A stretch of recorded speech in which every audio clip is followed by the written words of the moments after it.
எவ்வளவு தைரியம் இருந்தா என் பையன் மேலேயே கை வச்சிருப்ப. அவனை மட்டும் இல்ல, வேணும்னா உன் மேலேயும் கை வைப்பேன். அவ்வளவு தைரியமா உனக்கு?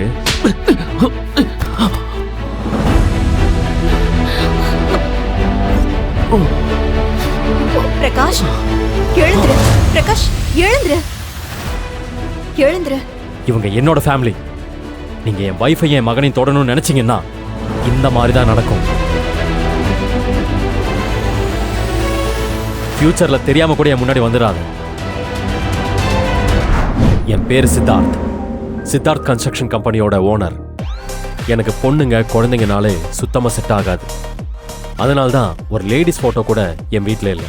என் ஆஃபீஸ் அசிஸ்டன்ட்ல இருந்து என் வீட்டில் வேலை செய்யற வாட்ச்மேன் வரைக்கும் எல்லாருமே ஆம்பளைங்க தான். அந்த நாள் ஆகஸ்ட் 15, 2019 அன்னைக்கு ஒரு கிளைண்டோட மீட்டிங் இருந்ததால தான் நான் ஹோட்டல் தாஜுக்கு போனேன். அங்க யாருக்கோ மேரேஜ் நினைக்கிறேன். பெரிய ஃபங்க்ஷன் நடந்துட்டு இருந்துச்சு. ஹோட்டல் ஃபுல்லா பரபரப்பாவே இருந்துச்சு. நான் என்னோட கிளைண்ட்டை பார்த்து என்னோட பிரசன்டேஷனை கொடுத்தேன். கிளைண்ட்ஸ் என்னை கட்டாயப்படுத்தினதுனால தான் நான் லைட்டா ட்ரிங்க் பண்ண ஆரம்பிச்சேன். ஏற்கனவே டைம் நைட் 12 மணி ஆயிருந்துச்சு. நைட்ல இவ்வளவு லேட்டா டிரைவ் பண்றது ரொம்ப டேஞ்சர்னு தான் நான் வீட்டுக்கு போகல. அதனால அதே ஹோட்டல்ல ஒரு ரூம் எடுத்து தூங்க போனேன். கொஞ்சம் கொஞ்சமா என் நிதானம் என்னை விட்டு போயிட்டே இருந்துச்சு. ஆனா அந்த மிட் நைட்ல யாரோ ஒருத்தங்க என் ரூம்குள்ள வரதை நான் ஃபீல் பண்ணேன். ஒரு பொண்ணு தான் உள்ள வந்திருக்கான்னு புரிஞ்சுக்கிறதுக்கு எனக்கு ரொம்ப நேரம் தேவைப்படல. அவ தூக்கத்துல இருக்கும்போது நான் சீக்கிரம் எந்திரிச்சு பாத்ரூம்குள்ள போனேன். 10 நிமிஷம் கழிச்சு நான் திரும்பி வந்து பார்த்தப்போ அந்த பொண்ணு அங்க இல்ல. எங்க தேடியுமே காணோம். எங்க போனானே தெரியல. எனக்கு அவ முகம் கூட சரியா ஞாபகத்துல இல்லை. அவ கையில இருந்த மச்சத்தை தவிர வேற எதுவும் அவளை பத்தி எனக்கு தெரியாது. அவ யாருன்னு கண்டுபிடிச்சு நான் செஞ்ச இந்த மிகப்பெரிய தப்புக்கு மன்னிப்பு கேட்கலாம்னு நினைச்சேன். நான் உடனடியா ஓடி போய் அந்த ஹோட்டல்ல வேலை செய்யறவங்க எல்லார்கிட்டயும் அந்த பொண்ணை பத்தி விசாரிச்சேன். ஆனா அவங்க யாருக்குமே அவளை பத்தி தெரியல. குறைஞ்சபட்சம் சிசிடிவி ஃபுட்டேஜை பார்த்தாவது அந்த பொண்ணு யாருன்னு தெரிஞ்சுக்கலாம்னு நினைச்சேன். ஆனா அதுலயும் நான் ஏமாந்து தான் போனேன். அந்த டைம்ல சிசிடிவில உள்ள எல்லா ஃபுட்டேஜும் டெலிட் ஆயிருந்தது. இதெல்லாம் யாரோ வேணும்னு என்கிட்ட பிளான் பண்ணி விளையாடுறாங்கன்னு மட்டும் எனக்கு புரிஞ்சுது. அந்த பொண்ணு எப்படி என் ரூம்குள்ள வந்தா? எங்களுக்கும் அது புரியவே இல்லை sir. Sorry for the inconvenience. Sorry sir, சில டெக்னிக்கல் எரர்னால ஃபுட்டேஜ் டிலீட் ஆயிடுச்சு. அது எப்படிங்க டெலிட் ஆகும்? அதுவும் கரெக்டா அந்த டைம்ல அந்த நேரம் பார்த்து டெலிட் ஆயிருக்கு. Sir we are extremely sorry sir. நான் ஃபுட்டேஜை ரெக்கவர் பண்ணிட்டு உங்களுக்கு இன்ஃபார்ம் பண்றேன் சார். ஓ ச்சே. வீட்டுக்கு வந்த அப்புறமும் நான் அந்த பொண்ணை பத்தி மட்டும்தான் நினைச்சிட்டு இருந்தேன். எத்தனையோ பொண்ணுங்க என் கூட பழகிறதுக்கும் என்ன அடையறதுக்கும் ட்ரை பண்ணியிருக்காங்க. ஆனா அவங்க யார் மேலேயும் எனக்கு இப்படி ஒரு ஃபீலிங் வந்ததே இல்லை. அந்த பொண்ணை நினைச்சு என் மனசு அவளை பார்க்கணும்னு ஏங்க ஆரம்பிச்சது. காலையில ஆஃபீஸ் வந்ததும் என்னோட மேனேஜர் ரவிக்குமார் கிட்ட நடந்ததை எல்லாத்தையும் சொன்னேன். அது மட்டும் இல்லாம அந்த பொண்ணு யாருன்னு கண்டுபிடிக்க சொன்னேன். நீங்க கவலைப்படாதீங்க சார். அந்த பொண்ணு யாரு எங்க இருக்கான்னு நான் கண்டுபிடிக்கிறேன் சார். ஆனா எனக்கு ஒரே ஒரு டவுட் தான் சார். என்ன? நீங்க சிட்டில எவ்வளவு பெரிய ஆளான ஒரு சாதாரண பொண்ணு பின்னாடி இப்படி பைத்தியமா இருக்கிறது எனக்கு அசிங்கமா இருக்கு சார். அப்படி அந்த பொண்ணு என்ன விதத்துல உங்களுக்கு ஸ்பெஷல் சார்? அதெல்லாம் சொன்னா உங்களுக்கு புரியாது. Okay sir. ஏன் இங்கே நிக்கிறீங்க? சார் நீங்க தப்பா நினைக்கலனா உங்ககிட்ட ஒண்ணு சொல்லணும் சார். என்ன அது? நீங்க அன்னைக்கு நைட் அந்த ஹோட்டலுக்கு போனீங்கன்னு யாருக்கும் தெரியாது. அந்த பொண்ணுக்கு நீங்க யாருன்னு தெரியுமான்னு நமக்கு தெரியாது. அந்த பொண்ணு நம்ம அப்படியே விட்டுட்டா உங்க பேரும் கெட்டு போகாத சார். என்ன பேசுறீங்க ரவி? ஒரு பொண்ணு லைஃபை விட என் ரெப்புடேஷன் முக்கியமா? ச்சே, நான் அன்னைக்கு நைட் குடிச்சிருக்கவே கூடாது. அந்த பொண்ணோட முகம் கூட எனக்கு ஞாபகம் இல்லை. நான் எழுந்து சாரி சொல்றதுக்கு முன்னாடி அவ அங்கிருந்து கிளம்பி போயிட்டா. நீங்க என்ன பண்ணுவீங்களோ எனக்கு தெரியாது. இந்த மொத்த சிட்டியும் தேடினாலும் பரவாயில்ல, அந்த பொண்ணு யாருன்னு கண்டுபிடிங்க.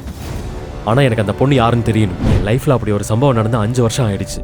அந்த ஹோட்டல் ரூம்ல என் கூட நைட்டு ஃபுல்லா இருந்த அந்த பொண்ணு யாருன்னு இப்ப வரை என்னால கண்டுபிடிக்க முடியல. நானும் பிசினஸ்னு இதை பத்தி சுத்தமா மறந்துட்டேன். ஆனா ஒவ்வொரு வருஷமா ஆகஸ்ட் 15 வரப்பெல்லாம் நான் செய்யக்கூடாத ஏதோ ஒரு தப்பை செஞ்ச மாதிரி எனக்கு குற்ற உணர்ச்சியாவே இருக்கும். எப்படியாவது அந்த பொண்ணு யாருன்னு கண்டுபிடிச்சே ஆகணும். உடனே என்னோட மேனேஜரை வர சொன்னேன். வாட் ரவி, 5 வருஷம் ஆயிடுச்சு. இது வரைக்கும் அந்த பொண்ணோட அட்ரஸ் கூட உங்களால கண்டுபிடிக்க முடியலையா? Sorry sir. அன்னைக்கு நைட் ஹோட்டலோட சிசிடிவி ஃபுட்டேஜ் எல்லாம் டெலிட் ஆயிருக்கு சார். பேக்கப் கூட நம்மளுக்கு கிடைக்கல சார். அது மட்டும் இல்லாம இவ்ளோ பெரிய விஷயம் அந்த பொண்ணுக்கு நடந்திருக்கு. போலீஸ் கம்ப்ளைண்ட் கூட கொடுக்கல சார். இதுக்கு மேல எதுவும் சொல்லாதீங்க. உங்க மேலேயும் தப்பு சொல்லி எந்த பிரயோஜனமும் இல்லை. நீங்க பிரைவேட் டிடெக்டிவா ஹையர் பண்ணுங்க. அவருக்கு எல்லா டீடைல்ஸும் கொடுங்க. நான் ஒரு வாரத்துக்கு லண்டன் போறேன். திரும்பி வரப்போ எனக்கு அந்த பொண்ணு யாருன்னு தெரிஞ்சாகணும். கண்டிப்பா சார். இந்த டைம் மிஸ் ஆகாது. ரவி கண்ணில் ஒரு வெறியோட அங்கிருந்து கிளம்பி போனாரு. நானும் பிசினஸ் விஷயமா லண்டன் போயிட்டு ஃப்ளைட்டும் சென்னை ஏர்போர்ட்ல வந்து இறங்குச்சு. Hello sir. ஹலோ, நான் வர்மா. நீங்க ஹையர் பண்ண டிடெக்டிவ். Any update? அன்னைக்கு நைட் உங்க கூட இருந்த பொண்ணு யாரு என்னன்னு மொத்த டீட்டெயிலையும் இன்னும் 1 ஹவர்ல உங்களுக்கு நான் அப்டேட் பண்றேன் சார். லக்கேஜ் எடுக்க வெயிட் பண்ணிட்டு இருந்தப்போ அங்க ஒரு 4 வயசு குட்டி பையன் என்னை குறுகுறுன்னு பார்த்துட்டு இருந்தான். அவன் பார்க்கவும் கியூட்டா இருந்தான். எனக்கு குழந்தைங்கனாலே சுத்தமா பிடிக்காது. நான் அந்த கியூட்டான குழந்தைய கண்டுக்காம என்னோட வழியில போயிட்டு இருந்தேன். ஆனா அந்த குழந்தை என்னோட வழிக்கு வந்தான். டாடி நீங்க தானே என்னோட டாடி. அந்த குழந்தையோட வார்த்தை என்னோட மனசை போட்டு தாக்குச்சு. என்னை என்னென்னமோ பண்ணுச்சு. இந்த பையன் ஏன் என்ன அப்பான்னு கூப்பிடுறான்னு எனக்குள்ளேயே கேட்டுக்கிட்டேன். அந்த குழந்தைகிட்ட பேச ஆரம்பிச்சப்போ ஒரு அழகான பொண்ணு என்னை நோக்கி வந்தா. இவ்வளோ சின்ன பொண்ணுக்கு 4 வயசுல ஒரு குழந்தை இருக்குன்றத என்னால நம்பவே முடியல. யாரையும் டாடின்னு கூப்பிடக்கூடாதுன்னு சொல்லிருக்கேன்ல, அங்கிள் கிட்ட சாரி சொல்லு. அங்கிள் இல்லம்மா, இது டாடி. சாரி சார், கொஞ்சம் கன்ஃபியூஸ் ஆயிட்டா. It's okay. அந்த பொண்ணு என்கிட்ட சாரி சொல்லிட்டு அந்த பையனை கூட்டிட்டு அங்கிருந்து கிளம்பி போயிட்டான். ஆனா அவளை எங்கேயோ பார்த்த மாதிரி இருந்துச்சு. எனக்கு அவ முகம் நல்லா தெரிஞ்ச முகமா இருந்தது. ஆனா அவகிட்ட எதுவும் சொல்லாம என்னோட பேக் எடுத்துட்டு நான் ஏர்போர்ட்ல இருந்து வந்துட்டேன். வெளியே வந்தப்போ ஒரு 2 பேர் அந்த பொண்ணுகிட்ட சண்டை போட்டுட்டு இருந்தாங்க. அதை பார்த்தப்போ ஏதோ ஃபேமிலி ப்ராப்ளம் மாதிரி தெரிஞ்சது. அவங்க குடும்ப பிரச்சனையில நாம எதுக்கு தலையிடணும்னு நான் அமைதியா இருந்தேன். பாத்தீங்களா பிரகாஷ், லண்டனுக்கு போய் ஆளே வேற மாதிரி வந்திருக்கா. அங்க இவ அழக வச்சு எத்தனை பசங்களை ஏமாத்திருப்பாளோ. நான் ஒன்னும் உன்ன மாதிரி சீப்பான கேரக்டர் இல்ல. கல்யாணத்துக்கு முன்னாடியே ஃபர்ஸ்ட் நைட் வச்சுக்கிட்டு தானடி. நீ கேரக்டர் பத்தி என்கிட்ட பேசுறியா? என் அம்மா கிட்ட சண்டை போடாதீங்க, நான் உங்களை கடிச்சிடுவேன். இதுதான் அப்பம் பேர் கூட தெரியாம பிறந்த குழந்தையா? யார்கிட்ட எப்படி பேசணும்னு நீ சொல்லி கொடுக்கலையா அனன்யா? அப்பா யாருன்னே தெரியாம பிறந்த குழந்தை இல்ல. இந்த கேடு கெட்டவ மாதிரி தான் அதுவும் இருக்கும். Shut up. உனக்கு அவ்வளவு திமிராயிடுச்சா? உன்ன மித்ரா, மித்ரா, மித்ரா. இன்னும் பேசியே முடிக்கல, அதுக்குள்ள எங்க கிளம்பிட்டக்கா? டாடி. யாரு இவன்? எவ்வளோ தைரியம் இருந்தா என் பையன் மேலேயே கை வச்சிருப்ப. அவனை மட்டும் இல்ல, வேணும்னா உன் மேலேயும் கை வைப்பேன். அவ்வளோ தைரியமா உனக்கு?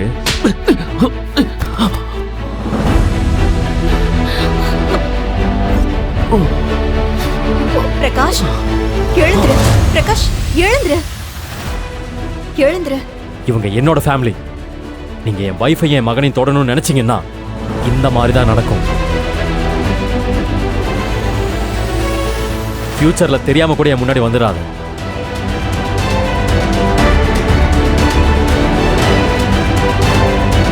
நான் அப்போ ஏன் அப்படி நடந்துக்கிட்டேன்னு இப்ப வர எனக்கு தெரியல. நான் ஏன் அவளை என்னோட மனைவின்னு கூப்பிடணும், அந்த சின்ன பையனை என்னோட மகன்னு சொல்லணும். ஆனா அவங்கள பார்க்கறப்போ ஏதோ இனம் புரியாத ஒரு உணர்வு எனக்கு. தேங்க்யூங்க. என்னோட பேர் அனன்யா. நீங்க பண்ண ஹெல்ப்ப எப்பவும் மறக்க மாட்டேன். It's okay. ஆமா, அவங்கெல்லாம் யாரு? எதுக்கு உங்களை வம்பெடுத்துட்டு இருந்தாங்க?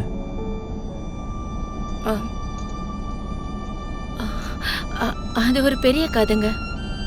அதை இப்ப என்னால சொல்ல முடியாது. நீங்க வண்டியை நிறுத்துங்க, நாங்க இங்க இருந்தே போயிடுறோம். டிரைவர். மித்ரா, அங்கிளுக்கு பாய் சொல்லு. Bye daddy. மித்ரா, அப்படி கூப்பிடக்கூடாது. சாரிங்க, எப்பவும் இந்த மாதிரி இருக்க மாட்டான். இன்னைக்கு இவனுக்கு என்ன ஆச்சுன்னே தெரியல. It's okay. ஓகேங்க, டேக் கேர்.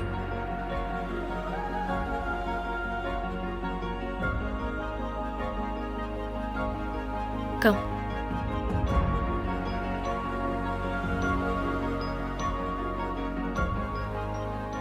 நானும் அதுக்கப்புறம் வீட்டுக்கு வந்துட்டேன். ஆனா வந்ததிலிருந்து அவங்க 2 பேரோட ஞாபகமாவே எனக்கு இருந்துச்சு. அவங்கள பத்தி யோசிச்சுக்கிட்டே நான் தூங்கிட்டேன். நான் தூங்கி எழுந்தப்பதான் எனக்கு ஒன்று ஞாபகத்துக்கு வந்தது. அனன்யா என்கிட்ட பேசிட்டு போனப்போ அவளோட கையில நான் ஒரு மச்சத்தை பார்த்தேன். 5 வருஷத்துக்கு முன்னாடி என்னோட அந்த ஹோட்டல் ரூம்ல இருந்த பொண்ணுக்கும் இதே மாதிரி ஒரு மச்சம் தான் இருந்தது. எனக்கு அது நல்லா ஞாபகம் இருக்கு. அப்போ அனன்யா தான் அந்த பொண்ணா? அப்பதான் எனக்கு தோணுச்சு எங்கேயோ ஏதோ தப்பு நடந்திருக்குன்னு. அதனால அனன்யாவை தேடி அவளை ட்ராப் பண்ண இடத்துக்கு நான் கிளம்புனேன். ஆனா அவ அங்க இல்ல. நான் அங்க இருக்கிற எல்லா இடத்துலையும் தேடினேன். என்னால அவளை கண்டுபிடிக்கவே முடியல. என்னால பொறுமையா இருக்கவே முடியல. இத்தனை வருஷமா நான் தேடிட்டு இருந்த பொண்ணு என் கண்ணு முன்னாடி இருந்தும் நான் அவளை தொலைச்சிட்டேன். எனக்கு என்ன பண்றதுன்னே தெரியல. அப்பதான் ஒரு குரல். அது மித்திரனோட குரல் தான். நான் சந்தோஷமா திரும்பி பார்த்தேன். Daddy, daddy. ஆனா அந்த சந்தோஷம் ரொம்ப நேரம் நீடிக்கல. ரோட்டுக்கு அந்த பக்கம் மித்திரனை யாரோ வலுக்கட்டாயமா ஒரு காருக்குள்ள எழுதிட்டு போயிட்டு இருந்தாங்க. மித்திரன் பயத்துல நடுங்கிட்டு இருந்தான். டாடி, என்ன காப்பாத்துங்க. மித்திரன் பயத்துல கத்திட்டு இருந்தான். நான் உடனே என்னோட கார் எடுத்துட்டு அவனை ஃபாலோ பண்ண ஆரம்பித்தேன்.